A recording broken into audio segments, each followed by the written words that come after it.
Grazie, buongiorno a tutti, un saluto anche a coloro che sono collegati da casa, consuetudine dare il bollettino, poi abbiamo delle comunicazioni, nel senso che l'assessore Lanzarini vi parlerà delle USCA e del vaccino, sempre riferito al coronavirus. Io ho il bollettino e alcune considerazioni, domande e poi via. Considerate che questo punto stampa noi contiamo di mantenerlo fino all'apertura e dopodiché magari si andrà a convocazione in maniera tale che da maggio poi, quando abbiamo comunicazioni da fare o cose importanti ovviamente da annunciare ai cittadini, faremo la convocazione. Però ad oggi, allora vi do un sunto dei dati di oggi, che sono 286.757 tamponi e sono 9.000 più di ieri, quindi vedete che crescono sempre alla grande, 9.214 più di ieri. Le persone in isolamento calano, sono 9.533 e sono esattamente 381 in meno rispetto a ieri, meno 381. Le persone positive rilevate sono 16.881 più 143. I ricoverati sono 1.329, vedete anche qui un bel calo, vi ricordate che poi verosimilmente alla volta di domani vi porto i famosi dati della giornata nella quale abbiamo detto ricordatevi questi dati e li andremo a confrontare. Sono 1.329 meno 39 ricoverati rispetto a ieri. Terapia intensiva sono 140 meno 23 rispetto a ieri. La discesa è iniziata in maniera importante e vi do un altro dato, eccolo qua.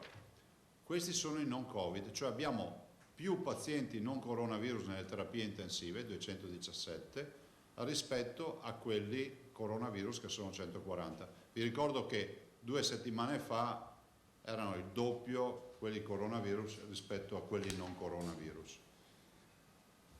I dimessi sono 2.316, anche ieri sono usciti dall'ospedale 84 persone. I morti sono 1.008 più 19 rispetto a ieri in ospedale e 1.206 in totale. Questi sono i morti in ospedale. Ripeto, perché poi abbiamo sempre qualche premio Nobel che ci spiega come funziona il mondo. Abbiamo questo dato e ci hanno chiesto, secondo le direttive OMS, di rilevare questo dato, i morti in ospedale. Non stiamo occultando morti, ogni volta ci sono nel bollettino quelli generali, però il dato ufficiale che ci chiedono è questo. I nati sono 77. E 2 ringraziamenti e poi vi dico 2 considerazioni. Rispetto alle donazioni siamo a quasi 36.000 donatori. Questa mattina peraltro è venuto a ritirare l'uovo il signor Semsi, che si è aggiudicato l'uovo a 30.000 euro. Adesso provvederemo anche alla donazione a fini caritatevoli, come abbiamo deciso per quell'uovo nella giornata di Pasqua, e il raccolto ad oggi sono 55.340.000 euro. 55.340.000 euro. Ringrazio tutti quelli che hanno versato, che sono ormai tantissimi, non è difficile citarli perché siamo quasi a 36.000 donatori, dai più grandi ai più piccini. Visto e considerato che abbiamo insomma dei bei esempi di solidarietà. Guardate, ve ne cito solo, a parte il fatto che ringrazio la ditta Trend che ci ha dato piastre antimicrobiche per gli ospedali le 2 aziende ospedaliere e poi la Berica, l'azienda ospedaliera Berica Uganea e l'azienda ospedaliera di Verona. E questa è una grossa fornitura che ci è stata donata dall'azienda Trend.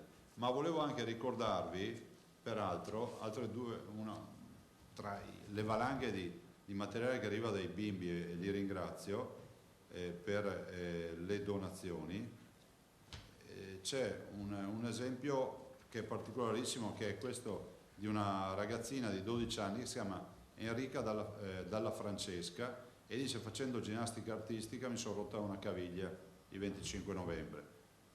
Mi sono arrivati i soldi dell'assicurazione, 200 euro, li dono tutti al coronavirus, e ci ha mandato il versamento.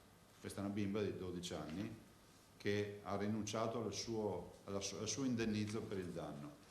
E un'altra cosa che voglio dirvi è una bella storia, no? Cerchiamo di vedere anche gli aspetti positivi. Mi è arrivata a casa una lettera, peraltro anonima, no?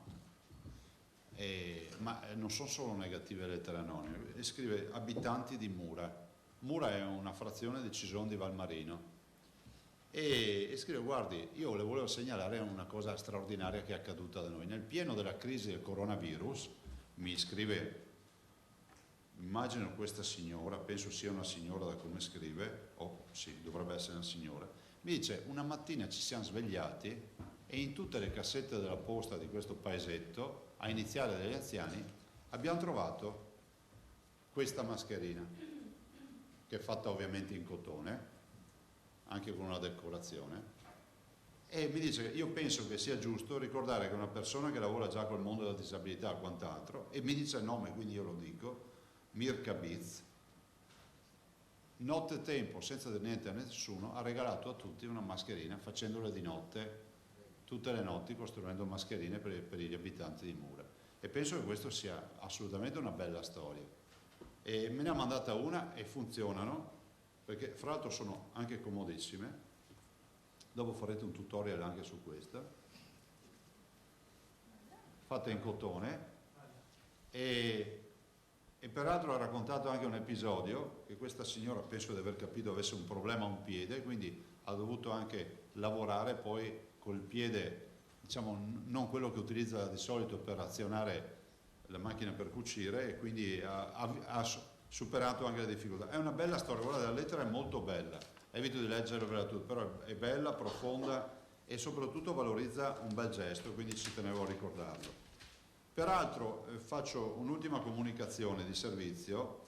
Gianluca Caron è l'inventore della mascherina che si appiccica al viso, quindi senza, per i parrucchieri, per capirci, no? Per i parrucchieri, per i barbieri, eccetera.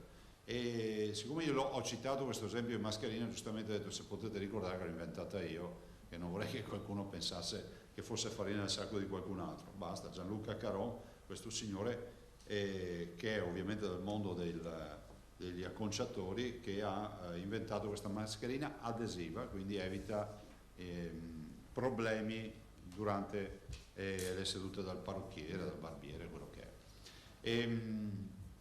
Stiamo tendendo, oggi noi alle 3 abbiamo, ieri sera c'è stata una cabina di regia con il governo. Questa mattina ho sentito il presidente Bonaccini, che è il nostro rappresentante. Alle 3 avremo un incontro oggi con tutti i governatori, quindi faremo un punto della situazione. Ormai si va verso, come si può dire, piano piano si va verso questo provvedimento che tutti stiamo attendendo, per capire quale sarà l'indicazione definitiva del governo.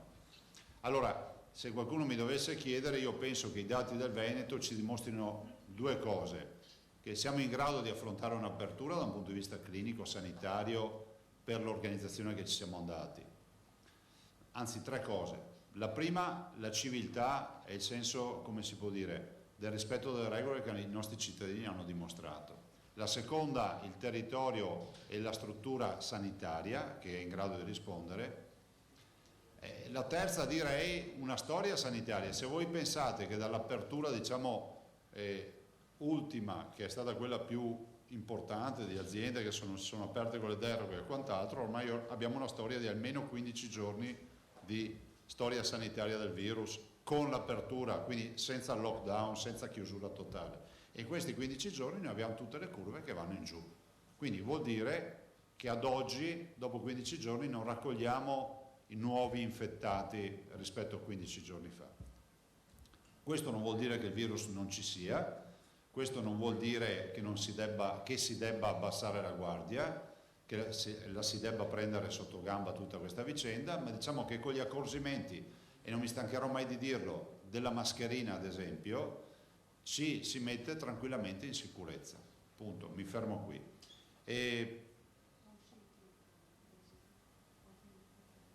Ah sì, ecco, grazie per avermelo ricordato, non me l'ero segnato. Questo è uno dei temi. Qualcuno si scandalizza ancora per il fatto che noi continuiamo a dire che il lockdown non esiste più. Venite in Veneto a vedere, insomma, ma penso che se si va anche in qualche altra regione la situazione è la medesima, che so, in altre regioni. Non cito regioni che ogni volta anche qui ho tutti i tifosi di una o dell'altra regione che poi fanno polemiche. Dico che è evidente, abbiamo avuto prima le aperture con i codici Ateco, il primo DPCM, che poi ha dato la stura d'aperture con le deroghe e i silenzi assensi della prefettura. Oggi possiamo dire tranquillamente che il Veneto è aperto almeno con il 40% delle sue imprese, lo si vede dal traffico e dai parcheggi, insomma da tutto quello che è il corredo e il contesto nel quale viviamo. Vi devo dire che noi abbiamo portato, io personalmente peraltro, l'assessore Lanzarin oggi alle 16, alle 15 anche lei incontra il mondo delle scuole dell'infanzia, il mondo degli asili, per riuscire a trovare una soluzione rispetto a quello che è il vero problema, l'emergenza, nel senso che genitori che vanno al lavoro con le aperture e impossibilità di accudire ai figli. C'è da dire una cosa che è fondamentale, e questo io l'ho detto in maniera formale. Qualche giorno fa ho mandato anche una lettera al Presidente Conte, che magari poi vi faccio tramite l'ufficio stampa, ve la facciamo avere, nella quale sostengo che il tema delle aperture non può essere disgiunto dal tema della tutela dei minori e quindi del loro accudimento e quindi della loro sorveglianza. Noi da un lato ci stiamo attrezzando pensando che si possa mettere in piedi un sistema virtuoso, ma qui sto parlando delle scuole paritarie per esempio, in maniera tale che le scuole paritarie magari non abbiano più come fine, diciamo, quello educativo, adesso non vorrei usare termini impropri che poi sempre qualcuno ha qualcosa da dire, ma che sia anche, diciamo, più ricreativo. Cioè abbiamo il tema dei centri estivi, si potranno fare i centri estivi? Ancora non l'abbiamo capito, però se avessimo i centri estivi, se avessimo le scuole paritarie, e ci sembra di cogliere una disponibilità e li ringrazio per tenerle aperte anche durante l'estate e quant'altro, cioè insomma parte questo ammortizzatore sociale, no? Questa tutela che mettiamo in piedi a favore delle famiglie. Dall'altro c'è il tema della scuola. C'è il tema della scuola, è un tema importante. Il problema di portare grandi masse come prima nelle aule è un problema dal punto di vista sanitario, però è pur vero che questa competenza dello Stato può permettere al governo, ed è esattamente quello che ho scritto al Presidente del Consiglio, può permettere al governo ad esempio di pensare magari a qualche altra formulazione o qualche altra modalità di utilizzo degli edifici scolastici, sempre per gli stessi ovviamente interlocutori, in particolar modo parlo dei minorenni, che potrebbero avere comunque anche qui una valvola di sfogo e dare un aiuto, per dare un aiuto alle famiglie. Ho scritto questa lettera forse 2 o 3 giorni fa, adesso non ricordo la data, mi ero dimenticato di dirvelo, giustamente l'assessore me l'ha ricordato. Domande? Io oggi userei il primo giro ai colleghi, rompendo la tradizione, perché le agenzie di stampa che sono oggi numerose. Cominciamo con l'ANSA. Si dice che le elezioni regionali siano state spostate all'autunno per motivi di salute pubblica opposti dal Ministero e dal Ministro della Sanità. Lei cosa ne pensa? Se è così? Ma guardi, all'ANSA dico questo, dico che noi, alla luce anche delle dichiarazioni fatte dall'Organizzazione Mondiale della Sanità e del fatto che ci sarà quasi certamente un ritorno del contagio, speriamo in maniera lieve, speriamo in maniera assolutamente contenuta e controllabile, alla volta dell'autunno, diciamo che andare a fare elezioni in autunno, o meglio programmare elezioni nella fase autunnale, significa non farle, o il grande rischio di non farle più. Siamo davanti per la prima volta a una proroga di 6 mesi, perché di fatto sono 6 mesi, perché le regioni e le amministrazioni comunali scadono il 30 maggio, cioè fine maggio, il 31 maggio scusate, e quindi sono giugno, luglio, agosto, settembre, ottobre, novembre, sono 6 mesi di proroga, 5-6 mesi di proroga garantita. Se a quel punto non vai più a votare perché c'è il tema sanitario, cioè la proroga diventerà di un anno. È la prima volta nella storia. La stessa Corea, che ha avuto coronavirus in maniera violenta, ha votato il 15 aprile. Me lo chiedete, io non ho mai parlato di questi temi, visto che mi viene chiesto. Noi come governatori abbiamo espresso un parere positivo sulla finestra di luglio, che ci sembra quella più asettica e sicura. Abbiamo dei due scienziati che ci dicono che col caldo comunque c'è un'attenuazione che è evidente, tanto per cominciare. Poi io mi chiedo, se esiste un parere del Ministero della Sanità, siccome si dice che il Ministero della Sanità ha portato in Consiglio dei Ministri un parere negativo a farle a luglio, mi chiedo se questo parere è compatibile con le aperture che il governo vuole fare. Cioè, voi lo sapete meglio di me che se c'è un'attività che rispetta il droplet è il seggio elettorale, perché tu non puoi andare a sbirciare, cioè, o creare ammassamenti, non lo puoi fare per un fatto di ordine pubblico e per un fatto di riservatezza. Tutti noi entriamo scaglionati nel seggio elettorale, da sempre a prescindere dal coronavirus. Peraltro noi avevamo chiesto anche e chiediamo la convocazione anche del lunedì, che ci sia modo di votare anche il lunedì e quindi con una diluizione. Pensiamo che a metà luglio, come era previsto e come vogliamo che si preveda, perché non è chiusa qui per noi la partita, sia difficile spiegare ai cittadini che non si va a votare dopo aver aperto il 4 maggio. Quindi mi chiedo che parere è questo della sanità, che dice che il seggio elettorale non va bene e l'azienda con 1000 dipendenti dentro si può aprire. Allora, siccome l'azienda con 1000 dipendenti non è un pericolo, si può mettere in sicurezza ed è giusto che apra, mi chiedo per quale motivo ci si ostina a voler evitare che si facciano le elezioni. Guardate che io parlo contro i miei interessi, ma penso che sia più corretto davanti ai cittadini avere la possibilità di dire che sto pagando lo stipendio a una persona eletta e non a una persona prorogata. Punto, la vedo così. Noi governatori comunque continuiamo a lavorare, visto che c'è una fase di approvazione parlamentare del decreto, e ci appelliamo anche al Presidente Mattarella. Capiamo che in questa fase non ha come si può dire, competenza nella fase parlamentare, ma di certo è garante della Costituzione e penso che non andare a votare non sia una grande garanzia.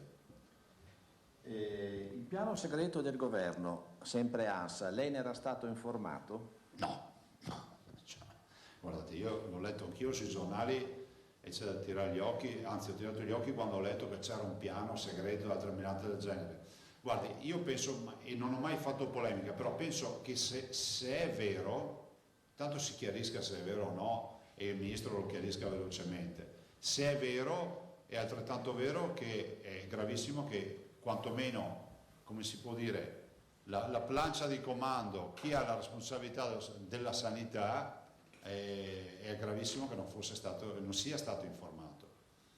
Guardate, io non ho mai parlato, qualcuno potrebbe dire ma anche tu dicevi che c'era un modello matematico. Sì, io l'ho detto spesso, guardate, non vi dico il numero, ma noi il progetto e tutto il modello matematico lo abbiamo depositato gli atti in unità di crisi, cioè non esiste che c'è qualcuno che può dire che abbiamo occultato carte. Noi abbiamo depositato tutto in unità di crisi.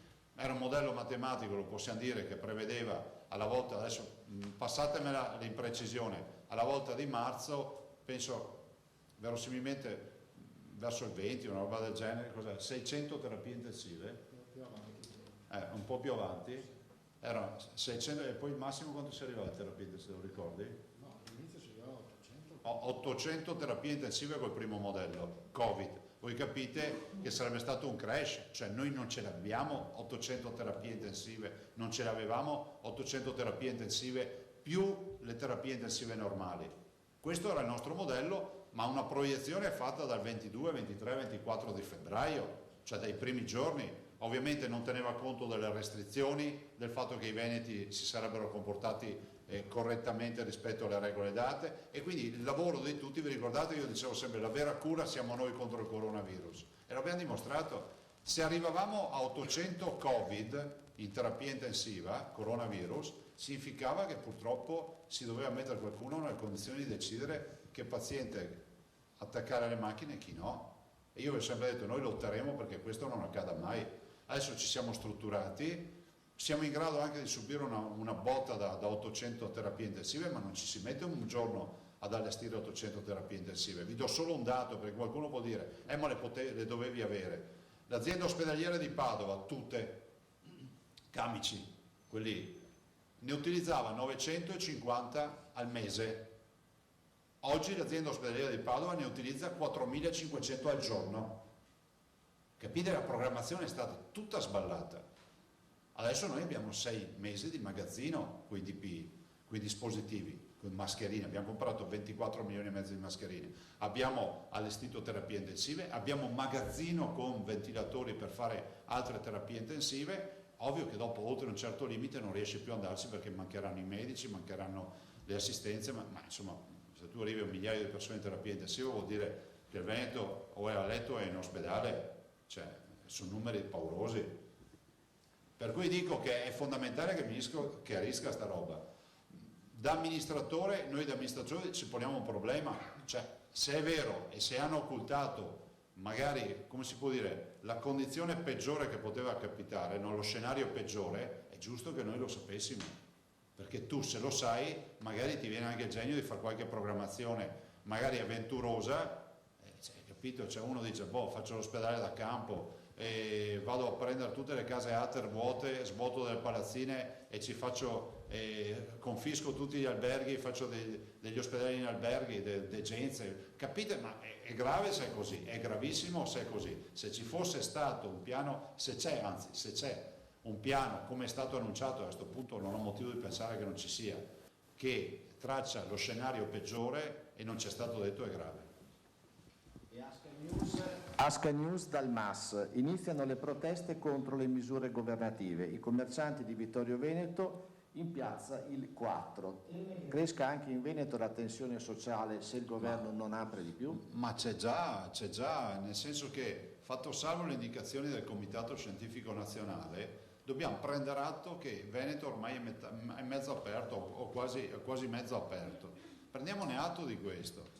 È difficile spiegare a noi cittadini che alcune misure ancora non si adottino per chissà per quale visione di tutela. Ovvio che il contagio è sempre dietro l'angolo, cioè io non sto sminuendo, però dico che in questa fase dobbiamo preventivare la convivenza per un po' di mesi e questa convivenza è inutile che rimandiamo la scelta, la dobbiamo fare questa scelta. Mi arrogo il diritto, il collega Zuin del Corriere del Veneto mi perdonerà di togliere la prima parte della domanda a cui il Presidente ha già risposto, lascio la seconda. Lei sarebbe d'accordo col dottor Colao di far riaprire già il 27 aprile le aziende in regola col protocollo di sicurezza? Ma guardate, mi permette di fare una battuta, il dottor Colao che è d'accordo con noi, cioè, insomma, l'abbiamo detto più volte, ma è semplicemente una battuta, l'abbiamo detto più volte che noi siamo pronti. Il tema è che noi non abbiamo la potestà giuridica per provvedere a delle ordinanze. Se potessi fare delle ordinanze, provvederei in tal senso, ma sarebbero già aperte. Ovviamente con tutte le sicurezze del caso, questo è poco ma sicuro. Tant'è vero che noi abbiamo già depositato il nostro piano, lo abbiamo fatto osservare dalle parti sociali del mondo imprenditoriale e noi siamo pronti, fermo restando che stiamo attendendo la decisione. Poi arrivo colleghi, finisco le ultime domande. Cristina Giacomuzzo, prima domanda, ma questo parlerà dopo l'assessore, comunque la pongo sul tavolo lo stesso. Pensa di rendere obbligatorio il vaccino per l'influenza? La seconda domanda è... No, obbligatorietà no, però abbiamo fatto, dopo lo spiegherà l'assessore, una campagna massiccia, sì, come al solito. Secondo, renderà obbligatorio, ammesso che si trovi quello per il Covid? Guardate, non c'è neanche il vaccino, va bene che bisogna comprarsi l'ombrello quando c'è il sole, si paga di meno e poi ti servirà perché verrà sicuramente la pioggia, ma oggettivamente no. Cerchiamo anche di capire che vaccino è, dopodiché c'è anche una scelta individuale, personale, adesso non mi spingerei così avanti. E ultima domanda, la videoconferenza di ieri con governo, cabina di regia e regioni, ci sono novità importanti? No, al momento no, è stato interlocutori, hanno raccolto un po' di istanze, oggi noi elaboriamo probabilmente anche un documento, una proposta per le aperture, dopodiché si vedrà cosa proporranno. La collega Prigioni dell'ultima, perché la collega invece Pederiva ha domande per l'assessore Lanzarin. Cosa ne pensa dell'eventuale blocco degli spostamenti fra regioni che emerge sulla stampa come indiscrezione? Guardate, ad oggi noi non abbiamo contezza di quello che è scritto, nel senso che non ne sappiamo nulla, no? Colleghi in sala? Fermo restando che il blocco di spostamento tra regioni pone dei limiti non indifferenti per tutto quello che sono le attività imprenditoriali. Cosa facciamo? Il blocco con la deroga per chi deve lavorare, cioè non è più un blocco. Facciamo il lockdown con la deroga di chi deve aprire, non è più un lockdown. Ormai ci siamo abituati a ste robe. Sarà un blocco con la deroga. In sala qualche collega che... ecco, scusa, Buongiorno Presidente, Campanale Telenuovo. Ciao. Abbiamo visto i numeri, Presidente, in totale 1206 morti. Abbiamo parlato anche di una vostra proiezione all'inizio di questa emergenza. Vi siete fatti un'idea di quante vite sono state salvate con l'intervento proprio che ha fatto la Regione Veneto durante questi mesi di emergenza? Ma guardate, questo è un dato impossibile oggi da calcolare. Considerate solo che abbiamo curato la salute direttamente negli ospedali per almeno 3.600 veneti, che mi permetto di dire, a prescindere dalle loro condizioni fisiche, se si sono recati in ospedale e si sono dovuti sottoporre a delle cure ospedaliere, vuol dire che non stavano molto bene, e quindi sono entrati nelle terapie semi-intensive e intensive e nelle malattie infettive, 3 settori strategici dove o lavori bene o il paziente perde la vita. E la collega Ivana Gornick, PGR Rai.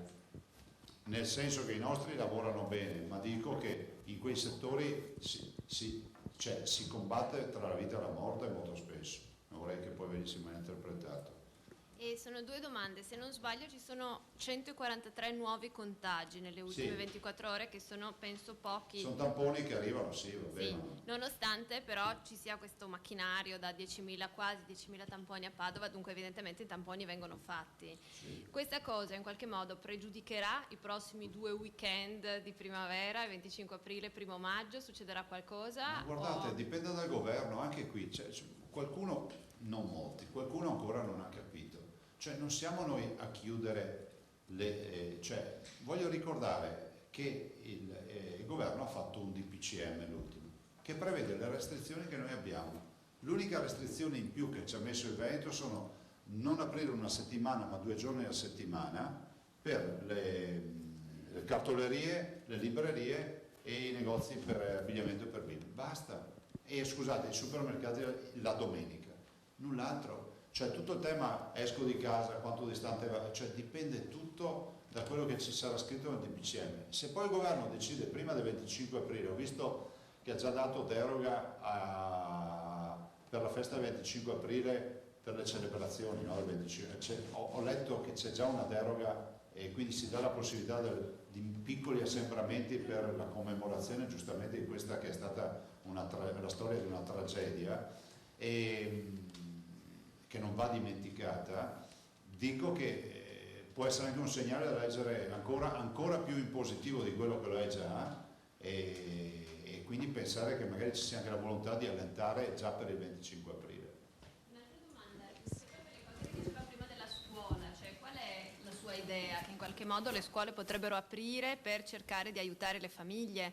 Però... Sì, la mia idea, io l'ho scritta, è questa, la nostra idea è questa. Scuole, asili, tutto, cioè cercare di fare come si vuole una chiamata di popolo per aiutare le famiglie. Poi ci vuole anche un intervento, perché noi possiamo anche incentivare il congedo parentale, ma va finanziato, perché è vero che uno può andare in congedo parentale, ma se non va in congedo parentale non prende soldi, non prende uno stipendio, finisce che è un congedo parentale che diventa un grosso problema. Guardate, qui ci vuole, ho visto che il governo sta pensando a delle cifre anche importanti rispetto alla sanità. Io sarei proprio dell'opinione di dire che è fondamentale che ci sia un investimento importante a favore della famiglia, e questa è l'occasione per ripartire con questo ragionamento in questo paese. Però posso chiedere una cosa, non sarebbe un po' po' un controsenso dire apriamo le scuole finché i bambini trovino un posto dove andare mentre i genitori lavorano, quando invece le scuole di fatto sono state, Sì, cioè sì. ormai l'anno scolastico è stato chiuso. Sì, sì, è un controsenso in effetti, ma non lo è da un punto di vista sanitario, perché se la scuola non viene più intesa come banchi e ambienti confinati, ma viene vista come una struttura diciamo, più aperta, dove anche gli spazi esterni vengono vissuti dai ragazzi con delle attività, si capisce che il tempo ovviamente ci aiuta per adesso, potrebbe essere, oppure si potrebbero anche scaglionare rispetto a chi, non so, ragionare per fasce di ISEE, di chi non ha la possibilità di tenersi il minore a casa, insomma ci possono fare tanti ragionamenti. Io non mi addentro oltre, perché poi c'è sempre chi dice ma stiamo parlando di un settore sacro. Assolutamente sì, la sacralità della scuola, però penso che ci siano delle famiglie, che magari sono poche, che riescono a gestirsi i minori col babysitter, con la colf, con tutto quello che c'è, con la tata e quello che è, ma poi ci siano anche la stragrande maggioranza delle famiglie che non hanno modo di gestirli, magari non hanno i nonni, qualcuno dice che i nonni poi rischiano di essere infettati dei bimbi, c'è tutta una dinamica in questa fase che ci porta a dire che se abbiamo delle strutture aperte che possono fare da polmone, da valvola di sfogo, anche questo aiuterebbe, però partirà dal presupposto del finanziamento. Presidente, posso? Prego. Emiliano, E TV7. poi Albino Salmaso si può preparare. Volevo solo un chiarimento, appunto, quindi ho capito bene, le strutture scolastiche aperte in concomitanza con magari le parrocchie, insomma i centri estivi, o solo loro? No, qual è la no, proposta? Tutte aperte, quindi? Guardate, tutto quello che si può aprire per aiutare le famiglie, anche d'estate, bisogna aprirlo, dopodiché capisco che ci possono essere dei limiti di sicurezza, di sorveglianza e quant'altro, ma ne abbiamo risolto dei problemi molto più grossi in questi 2 mesi e quindi penso che siano affrontabili queste idee. Ma noi effettivamente, non ho capito, mi perdoni, abbiamo la certezza assoluta che i bimbi quindi siano immuni, insomma, dal No, contagio? di assoluto non c'è nulla. Perché ricordo bene, ad esempio, uno dei primi focolai a Limena fu proprio una bimba in un istituto, Certo. insomma in una scuola, quindi ho un po' sempre questo dubbio. Guardate, ci sono molti interrogativi ai quali dobbiamo rispondere. Le donne si infettano di meno dei maschi, primo tema.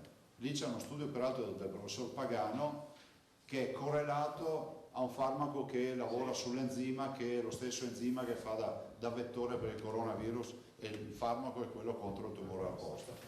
Quindi l'inibizione di questo enzima in teoria dovrebbe bloccare il coronavirus e il tumore alla prostata. Se è così, per la proprietà transitiva non serve avere il tumore alla prostata per utilizzare il farmaco.